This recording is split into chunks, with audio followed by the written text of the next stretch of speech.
Greetings and welcome to the Equity.Guru Investor Roundtable. I'm Rob in the basement, basement of the Roundtable. Joseph's over there. What's up, Joseph? We're going to hear from him in a second. Michelle in the far corner and Chris Perry right above me, living large in the penthouse. It's Filament Health today, FH on the NEO exchange. You heard me, the NEO exchange, FH.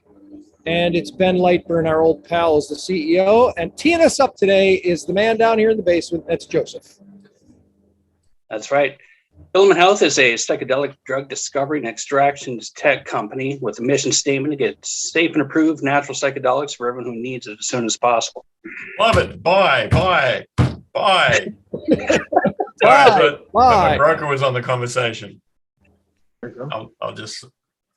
Chris is a fan. Chris is a fan, very bullish the stock, if I remember. I just like shrooms. Shrooms, right? Yeah. Who are these people, Joseph?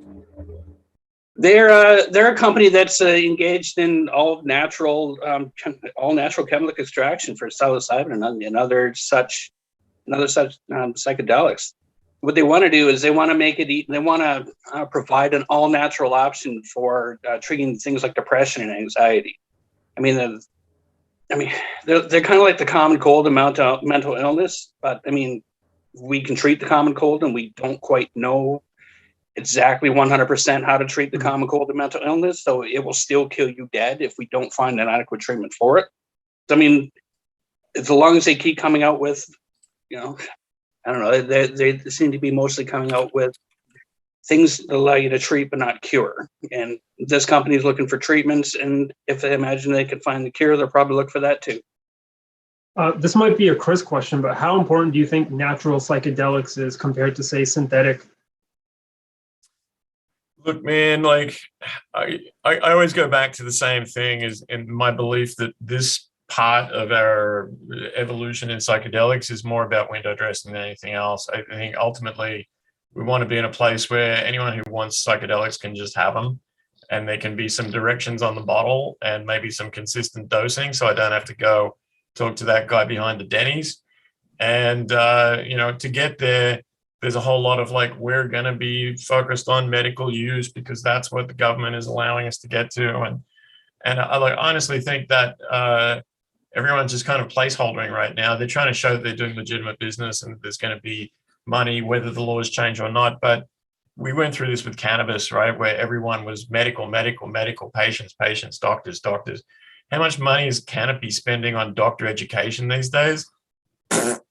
So I think that's where we're going to end up with psychedelics. So the question becomes two-part. One, who can be enough of a grown-up and do some business advancement so that there is some money to be made in this early stage, heavily regulated psychedelics for psychology use only? And two, who's going to get themselves ready to be big enough and raise enough money so that they can burst out the gates when the time comes that it's actually legal? So Filament to me is in the upper end of both of those. But, we are at an early stage. So you've really got to be thinking long-term or trading off of early stage news. So we've talked about these guys a few times, and we're going to get Vishal do a little early chart look here. Sure. Yep. For Filament. Yep.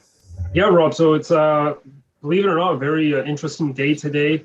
I looked at the chart last night. I was like, oh, okay, a downward trend here in psychedelics. Likely what we're going to talk about buying the dip and such. And then this morning, I see the stock was at one time up 50%, and it's closed up 15%. You guys can probably see this daily candle, but it basically, that daily candle is a volatile candle. We haven't really seen something like this since the IPO way back in June. But a huge move here today that basically just took out all these previous months of daily price action. Did some digging. I looked at the news, press releases, went to Yahoo Finance to look at the news. Don't see any news. I see that 238,950 shares are traded. looked at the historical data, and we had days in November where we had 500,000 shares traded and a bit higher than 238,000 shares traded, but we just didn't see any sort of price action like this, a huge price action candle. And then I did this. I looked at the intraday because I was like, okay, let's take a look at the intraday volume. Let's see what's going on. And the orders basically just came in at, where is that time there? At 10:09 a.m. Eastern Standard Time, and then 10:10 a.m. Eastern Standard Time. So at 10:09, we had 120,000 shares traded with a pop of 12%, and then we had 78,000 shares traded with a pop of 40%. So in 2 minutes, all that action happened, and basically the stock went flat after that. There was no price action. Price did dip a little bit more, but these volumes were what, 5K worth of volume, 5K, 2K. So all the action was in basically the first hour, hour and a half there of trading. So something's happening. Maybe it's maybe the level 2 was there's not much liquidity there, and someone bumped the price up. Maybe someone's accumulating behind the scenes, or a fund or whatnot. But something to watch. There's no press release that basically answers what happened. And I think it's quite significant given what the candle did, and it is still holding 15% on the day. So tomorrow will be interesting to see if we actually hold this type of momentum. But I think people are going to take notice that, hey, this psychedelic stock moved 15%. Big resistance here at 40 cents, which is still our price ceiling. And you can see that's pretty much where we hit the highs of the day, and then we sold off from there. But yeah, something is going on. And I did also take a look at other psychedelic stocks because I thought, hey, there might be this a rally in all psychedelic stocks. Maybe people are buying the bottom. I'm looking here at PSYK, which is the psychedelic ETF here in Canada. And you can see we actually made new record lows, closing at the very lows of the day at near $5 Canadian here on the PSYK, or the psychedelic ETF. So something's going on. And PSYK probably would have done better if they included Filament Health in their ETF, probably.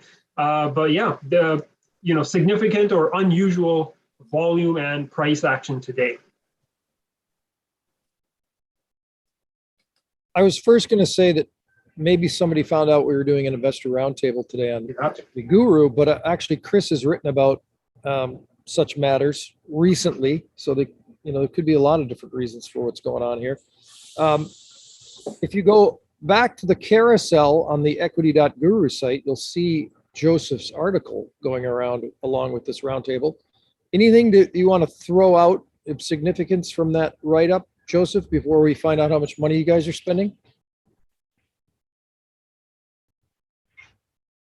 Well, I think that maybe something of the biggest stumbling blocks for the industry hasn't been cannabis before is how to produce a stable, repeatable experience. Yep. I mean, you can find McDonald's anywhere. You go to North America, you buy a Big Mac, you get the same, whether it's in Albuquerque or North Vancouver. But I mean, the same ingredients, same sauces. I mean, with this kind of thing, what they're trying to do is replicate that for psychedelics. And I think that's probably one of the biggest selling points for this company. Yep. Consistency in dosage and effect. All right. Let's start with Chris Perry on how much he'll invest, especially given you get $7,500 to spend, especially given what just happened with the candle on the chart.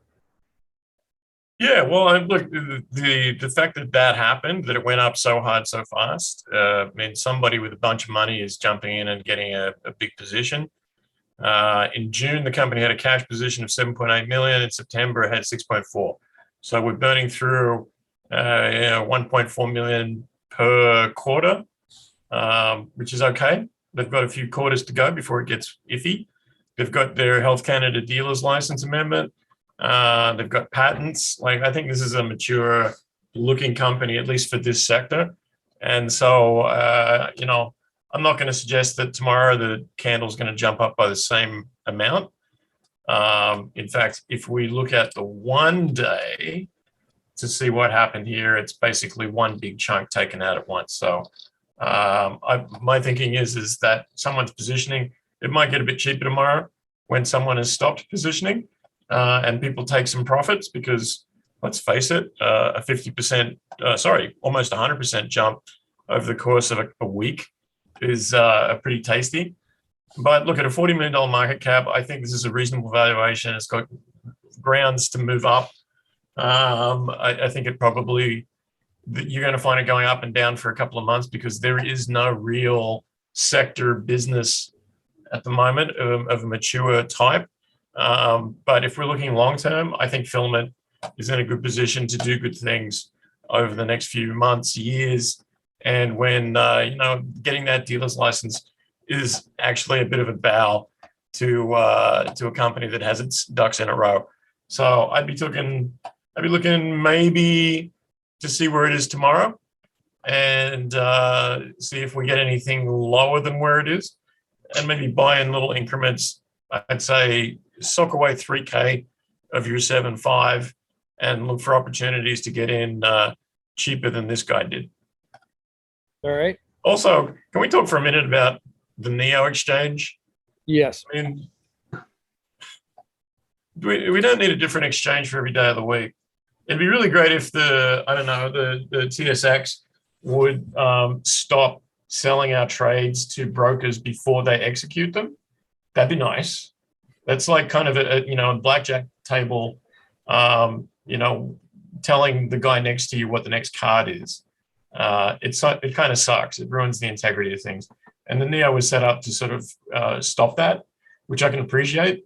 I just don't want to have to go searching for exchanges when I want to buy something and having to go through different brokers if one doesn't offer it. It's kind of like trying to figure out where a TV show is streaming from. Is it Crave? Is it Prime? Is it Netflix? Is it Disney Plus? So that's my little rant against the NEO. But I'm really ranting against everybody. One thing about the NEO, though, is it might actually make a good separate roundtable just to have a breakdown, because... Well, you could break down each of the individual companies listed on it, because there's about 6. Right. But especially mostly it's like ETFs that didn't have a home elsewhere. Why at this time of the year for CEOs and everybody else, it's maybe a good time to kind of explore some of that stuff. We'll see what happens. Joseph, I want to start up an exchange next week. Let's just do it ourselves. Good. We'll put crypto in it. It'll go great. The Guru Exchange. The Guru Exchange. Joseph, are you spending any money? Well, based on what I've seen in the financials and what I think is going on with this market, I would say I probably end up spending about $3,000 on this. I think it probably has some good long-term potential. And so I'd plunk $3,000 into it, and I'd maybe wait a month or 2, maybe 3, watch it, keep an eye on how things are moving, and then determine where I go from there. Michelle, we got 2 $3,000ers. Yeah, I would be in a similar boat. I'm going to do 2K, but I would wait because, today's price action was quite crazy. Evidence there is someone buying, a big amount there. So I would wait just to see how the price acts tomorrow. Give it a few days, but I would say, 2K. And remember, this is a longer term play. I think that the psychedelic side, look at it as an investment. And what I would also do, just because we did take a look at the PSYK, I would actually put just 1K of the other 1K of your portfolio into the PSYK ETF, which is making new record lows. I think if you are bullish on this sector long term, you can have a good little balance here with an ETF that has a lot of the top companies here in the Canadian exchange, and I think it would be a good time to pick up some of that on a dip. But 2K in Filament, but I would not jump in anytime. Like, I wouldn't jump in tomorrow. I would give it a few days just to see how the price reacts. And if you can get it in under 30 cents, I think you're getting in better than that position this big buyer is taking, and that's where you want to be. All right, there you go. Filament Health, FH on the NEO exchange. Ben Lightburn is the CEO. We've talked to him here on Equity.Guru, and that is that. Again, you can read more with Joseph right here today on the site. Again, we remind you that none of the stuff you've watched on that crazy stock chart is necessarily going to repeat itself. We can't predict it. We can't guarantee any results. So please do your own homework, your own research. We can only tell you so much, and we can't guarantee anything either. It's Filament Health, and you've been watching the Equity Guru Investor Roundtable.